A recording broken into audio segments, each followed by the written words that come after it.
Darcy's law is valid. These are the assumptions. Now, Terzaghi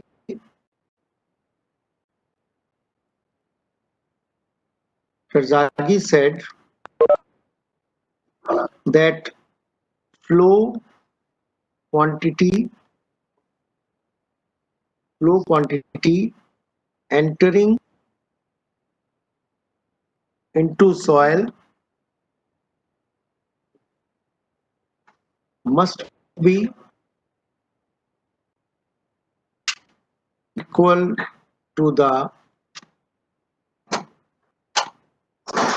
living quantity of water. And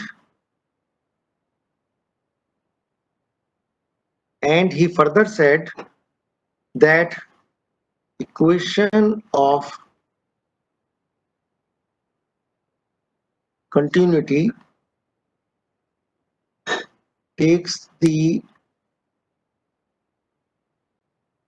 following form: delta U upon delta X plus delta V upon del Y plus del W and del Z is equal to 0. Now here U, V and W are velocity components in X, Y, Z directions. Now, Darcy law all are familiar with. Darcy law says that V is equal to Ki. So we can say that U is equal to K times del H upon del X.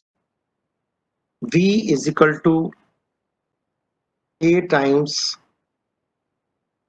del H upon del Y, and W is K del H upon del Z.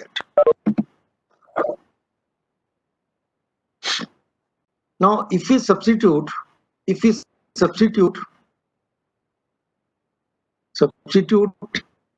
these parameters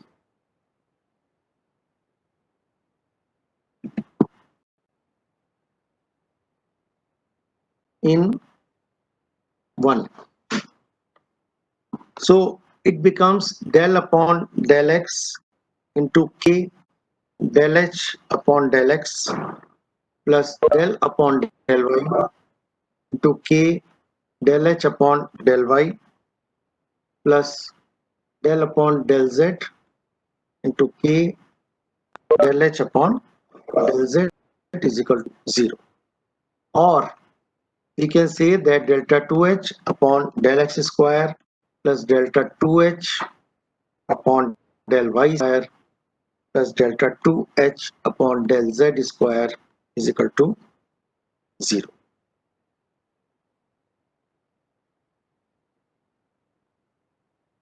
So this is the equation 3. This is the common form. This is the common form of Laplace equation for 3D flow.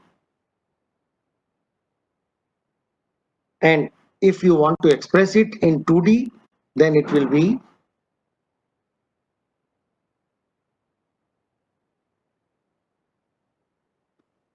this is for 2D flow.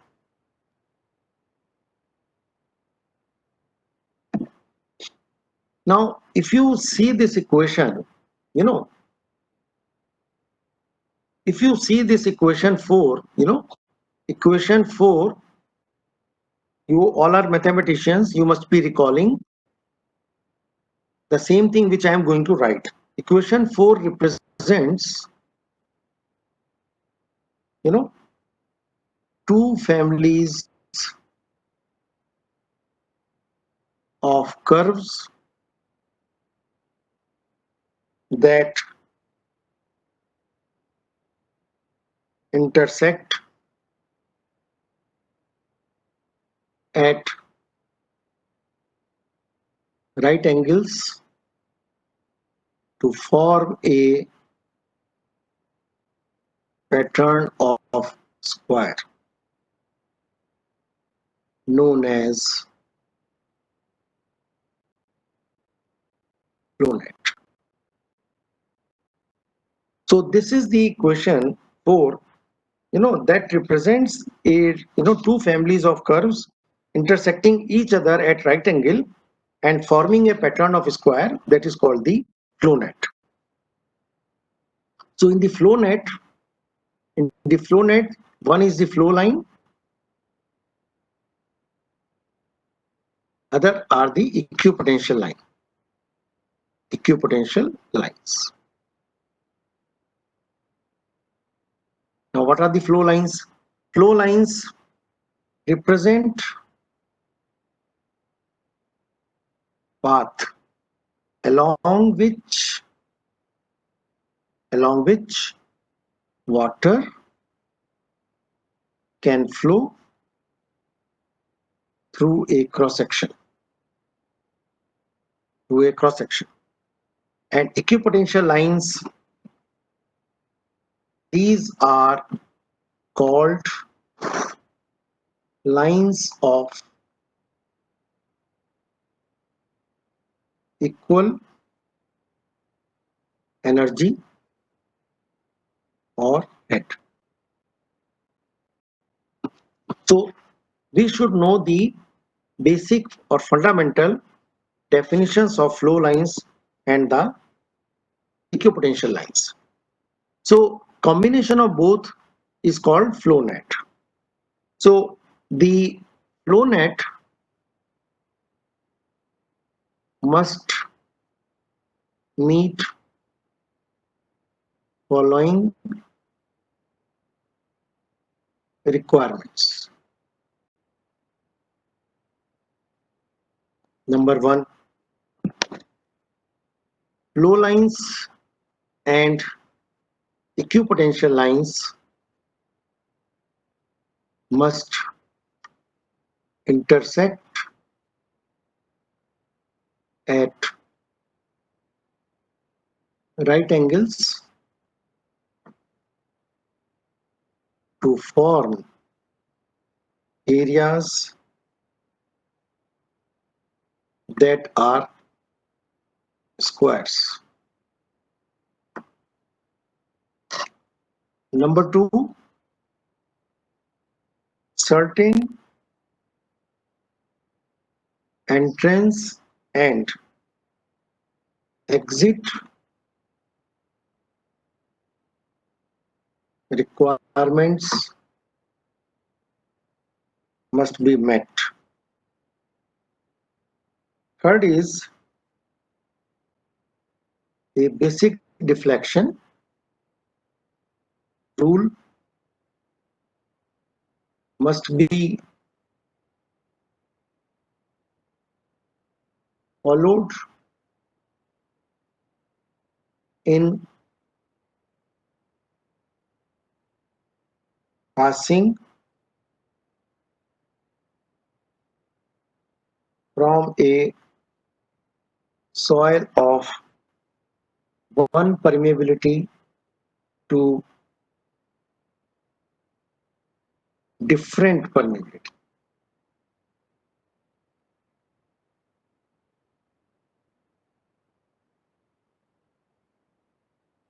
Then adjacent EP lines have equal head loss. Fifth is same quantity of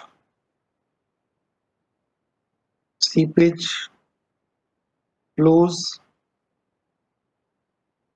between adjacent pairs of flow lines.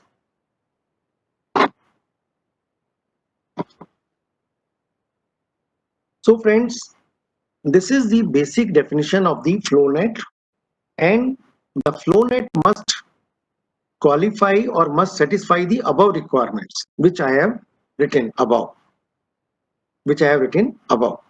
It should follow these requirements. Okay. So and the area between the, so let us say if these are the flow lines and these are the equipotential lines, right? Then all these should be squares. It should be squares. It should be all square. And this area is also called field. This area is also called field. So as per the assumptions which I have defined just above, that the seepage quantity flowing in this square should be same as seepage quantity reaching in this square. Then this flow net, it should be curvilinear squares. It cannot be exactly this square which you must have drawn in the drawing. It can be like this, confocal. It can be like this also. It can be curvilinear square also. And curvilinear square or the square means that if you want to draw a circle between this, then a proper circle touching all the four sides may be drawn. This is the true identification of a true field. So it can be curvilinear square. So if the circle is attempted to be drawn, it should touch all the four lines. Now, flow lines and equipotential lines can also be understood like this. Let us say this is a container. This is a container. This is the glass tube. This is attached with another container.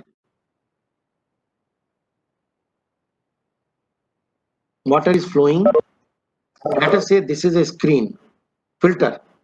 Filter can be made of cloth also, and soil is filled up in this. Soil is filled up. So you allow water to come down and pass through this soil. Let us say you insert water through a tube. This is a tube.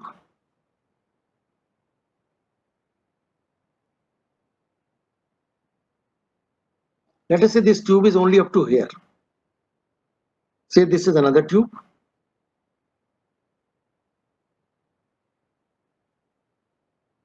This is another tube.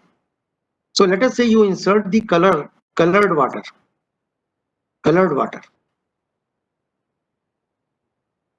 So you are inserting colored water through this tube. So water will follow this and water will reach here in the straight line. Water will reach here in the straight line and may rise up to this level. So this difference is called H, means this is the head responsible for the fluid flow.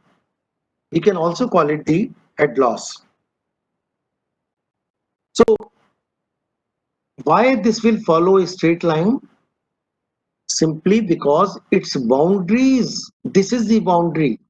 Say this is left boundary, this is right boundary. Because these two boundaries are exactly parallel, that's why this water line, which is called flow line, may be just following the straight line pattern. So this is called the flow line. So flow lines follow the boundary conditions, that as per the boundary line, the shape or the path of this flow lines may be according to the boundary conditions. The boundary conditions are just parallel to each other, so it may just follow the straight line pattern, and water will reach here and then it can rise up to here, because there will be certain friction losses within the soil mass, so it can rise up to here. Now I will try to now explain you what is the flow this equipotential line. So equipotential line,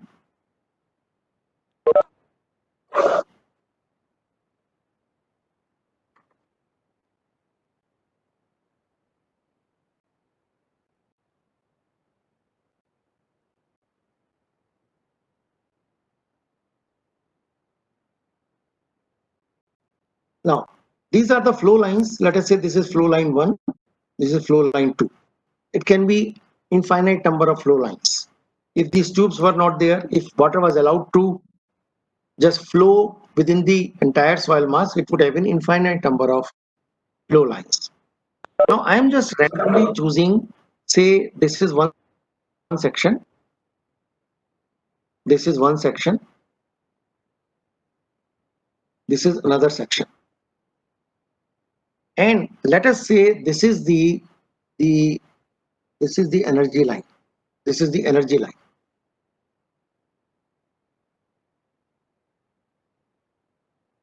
This is the energy line. Now I am trying to explain what is the equipotential line.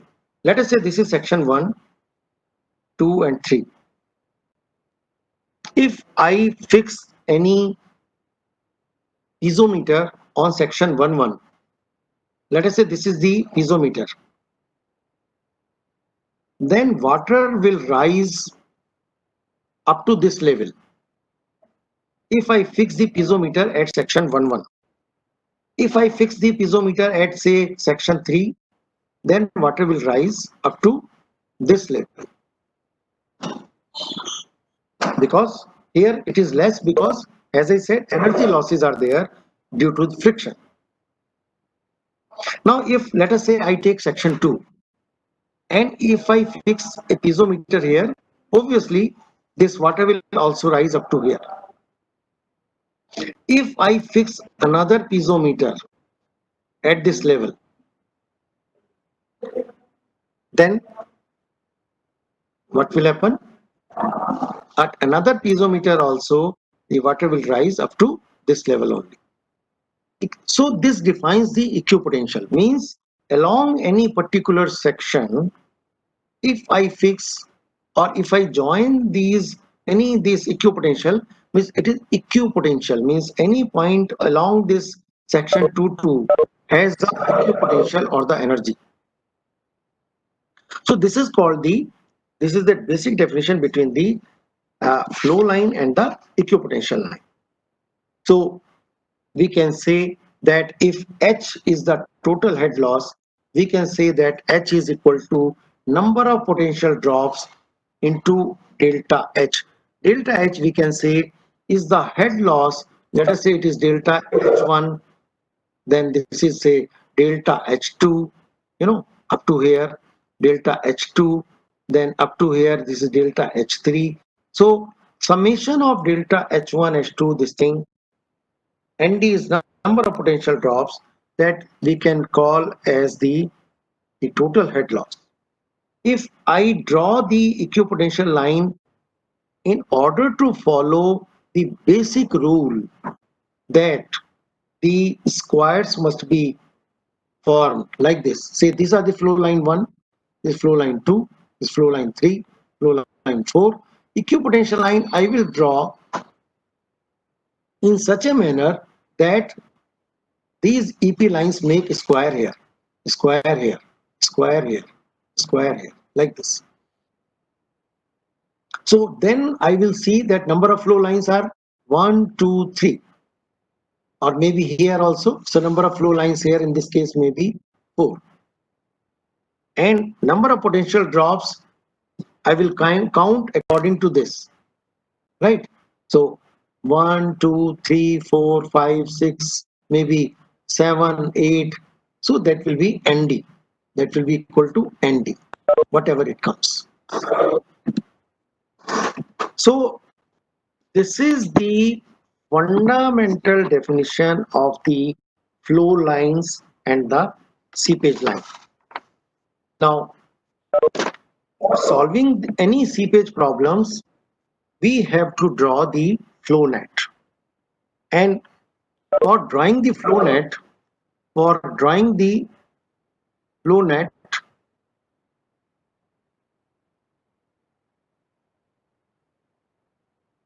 for drawing the flow net, I am saying again and again that it should make the squares. The area between the flow line and equipotential line must be square. So I'm just giving you a very good hint, because we have already, today I will circulate the tutorial sheet number 6, or I think Mahin Singh, my colleague, has already circulated to you. So in that we have given some questions on flow nets and the filters also, which I am discussing today, and in the subsequent lectures also I'll be discussing. So the rule of drawing the good flow net is that firstly it should be drawn by pencil, so that you can easily rub it. Don't draw the flow net with the ink.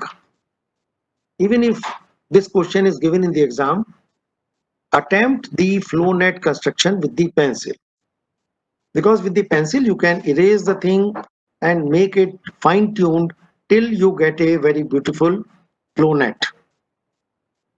So uh, this is the first rule, that it should be drawn with pencil. So uh, normally 4 or 5 flow channels are sufficient according to the problem. So if we give this problem to you in exam, you have to draw it on the graph paper with the scale. In the last some years, I am seeing that students in the tutorial as well as in exam, they don't follow these rules. They simply make a very, very absurd type of sketch without any scale, and they start drawing the flow net with the sketch pen or the blue pen, and that is wrong. We give 0 marks. So 4 to 5 channels are sufficient, and the accordingly accordingly draw the EP lines, and it can be more. It can be 4. It can be more than 4 or 5 also. So the third is watch the appearance. Watch the appearance of entire flow net.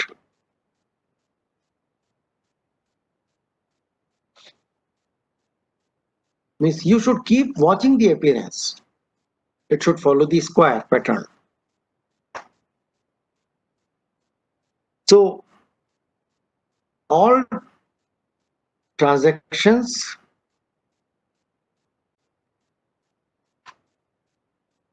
should be smooth,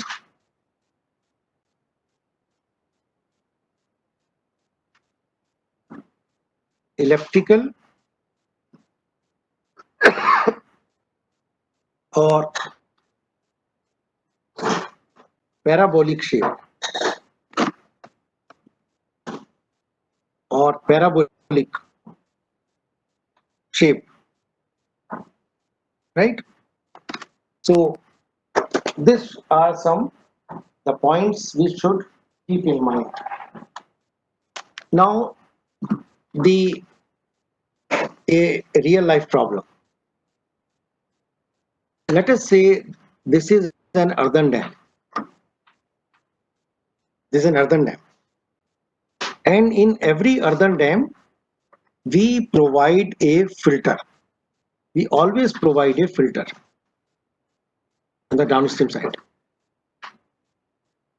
Now let us say this is an earthen dam which is supposed to store water on the upstream side. It is made of earth. Obviously, there will be some seepage through the body of this dam.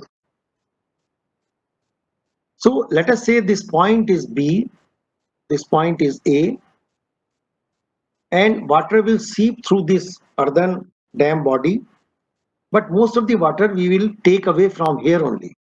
From here only we can take away.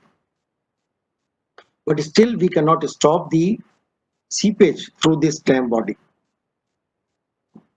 Now, how much seepage is taking place through this dam body? We are always interested to know. Let us say this is capital H. Now, whenever we draw the flow net, the topmost flow line is called phreatic line. Phreatic line. Phreatic line. That is the topmost flow line. So it is a homogeneous earthen dam, and we firstly have to ensure that we draw the correct. If the phreatic line is correctly drawn, then the subsequent flow net shall also be correct. This is the first thing. Now, obviously, you will agree with me, friends, that water can pass through this AB line from all these points here, here, here, here, here, here. Water will come through this. Above this B point, this is all dry zone. Below this B is the saturated zone. Now, I'm saying that the topmost flow line is called phreatic line and it should be correctly drawn. So the first thing is that phreatic line should be drawn, and for the phreatic line, the methods are: number one, the first method is called graphical method. Graphical method. Second method is called analytical method. Analytical method. And third is the experimental. Means you make a model in the laboratory and then see how the flow lines take place. To see the flow lines, as I said, you can insert the colored water into the sand model. So firstly, I will discuss the graphical method. For the graphical method, you refer this figure. Firstly, what we do, we just project this point A up to here. We project this point up to here. Then let us say this is filter. This filter is, for example, FE. FE. Now, when we project this point up to here, let us say this length is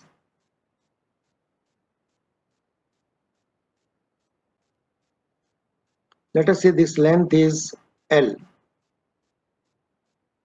So you take from B, you take any point here, it can be C, which is at a distance of 0.3 L. 0.3 L. Now, phreatic line, topmost phreatic line, this is in the shape of a parabola. And you must be recalling your past knowledge that the property of a parabola is that any point on the parabola is equidistant from the focus and the directrix. So therefore, we take point C as the point, and CF, if we take the radius, then we draw a curve arc like this, and if I extend this point, let this point of arc be cut at point D.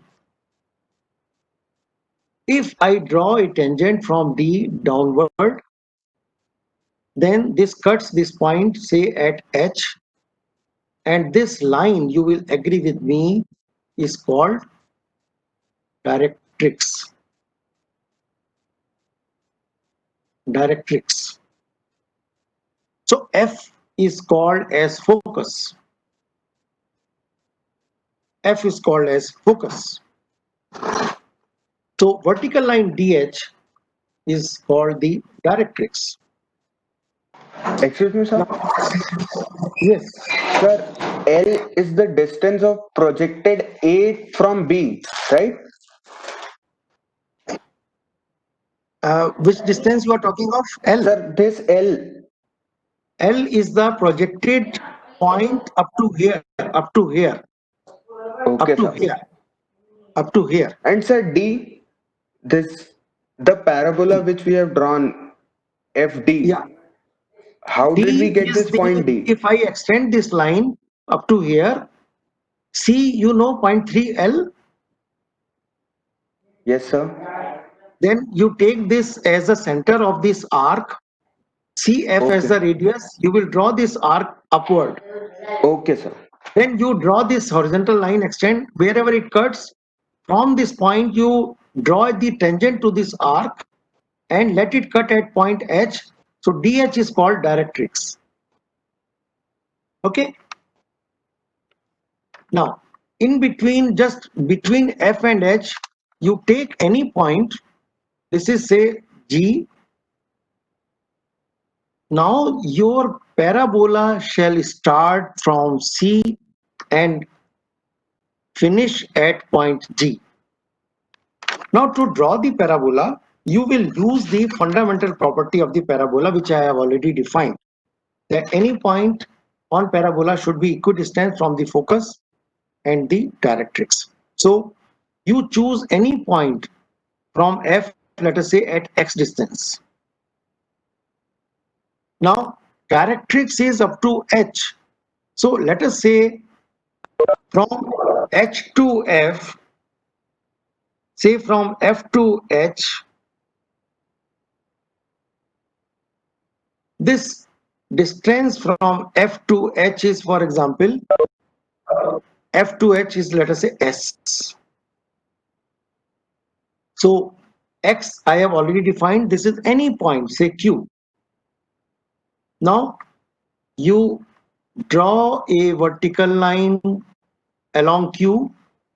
Now with the distance, because directrix is QH. QH is the directrix. So you take QH as the distance, and from F you cut the arc. Let us say this cuts this point at point P. So then you take another distance, say x1, then x2, x3. You take more, any number of points. Then you will get P1, P2, P3, and then you join all those P1, P2 type of points, and G as the termination point. You will draw a, with a rough line, with a pencil, join those points. You will get this green line as the parabola. But this is still not the pharetic line. You should agree, just referring to this figure, if you refer to this figure, water will not start flowing from here. Water will start flowing from this point. So the rule is that from this green line, which I have already drawn, you have to make certain correction yourself. You take a, by freehand, you take a tangent which joins this pharetic green line like this. This is the starting point for this pharetic line. This will be the starting point, B. Now, one more thing which you have to remember is that when you make this blue line, it should always be 90 degree at this point B. So this is the rule number one, which you have to remember, that flow line must emerge out perpendicular to the surface. Surface is AB. So at So what is the 90 point degree, at it should G? come out. At the same time, when it joins G, it should join with 90 degree here also. Here also it should be 90 degree. So these are the rules which you should never forget. That emerging point and the termination point of the flow line. Here the flow line, topmost flow line is called pharetic line. It should be emerging at 90, terminating at 90 degree. So this is called, finally, this is called the base parabola. Base parabola. And after that, you will draw another flow, other flow lines joining here like this. Joining here like this. And then you will draw the equipotential lines, cutting this at 90 degree, at 90 degree, at 90 degree, these are the equipotential lines. Equipotential lines. So Sir, this can you is the please again graphical tell method. G, This is point the G graphical and method. the ones you connected? Point G is what? Point G is the midway between F and H. Center line of FH. Okay, sir. Center point of FH. Okay. Now, next is the analytical method. Analytical method. Now, if you see this figure only, the top one, so here in this figure, as per the basic law, PF is equal to QH, right?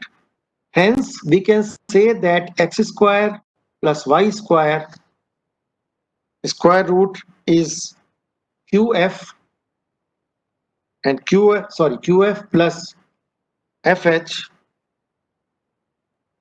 and this is equal to what? KX plus S, X plus S. So x square plus y square shall be equal to x square plus 2xs plus s square. So x square goes away, x square goes away.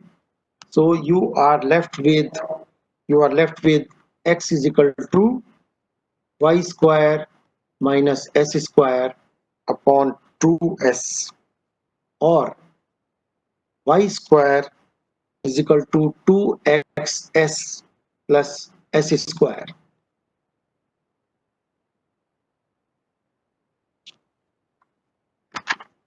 So this one is equation of parabola. Equation of parabola.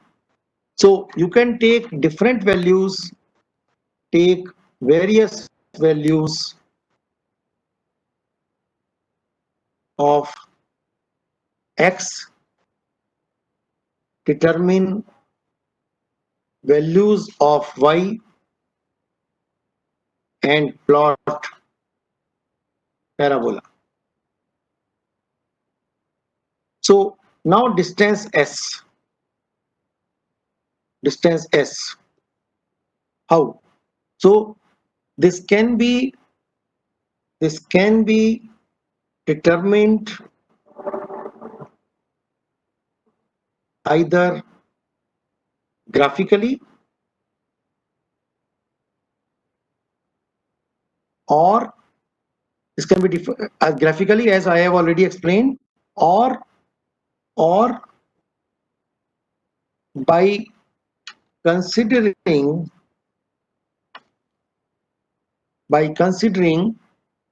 the the coordinates of point C. This is C.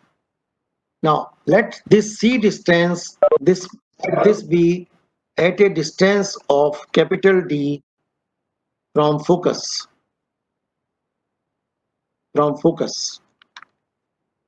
So if you refer this figure, we can say that S is equal to x square plus y square minus x. You just refer that figure, and at C, x is equal to D and y is equal to capital H. So S will be equal to D square plus H square minus D. So this is the graphical method and analytical method. Both methods I have discussed. So now still we have some 1 minute or what? Yeah, still we have 1 minute. So last thing is as I said, we are interested to know how much discharge is passing through the dam body. Through this earthen dam, how much discharge is passing. So we know that Q is equal to KIA. So this is K. I is what? dy upon dx into A is what? Y into 1. So, and Y we know is 2xs plus s square root. Just now we saw above. Hence, dy upon dx will be s upon 2xs plus s square 1 by 2.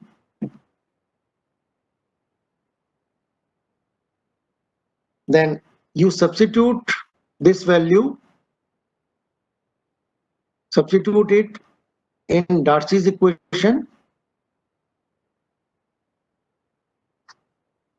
Q is equal to K into I or dy by dx s upon 2xs plus s square 1 by 2 into 2xs plus s square 1 by 2. So this goes away. So Q is equal to Ks. So this is the discharge which passes through the dam body. So it is a simple expression. You can always remember it. Q is equal to Ks. So, okay, I will stop today here. So thank you very much. I'll be sending these slides to you. Okay.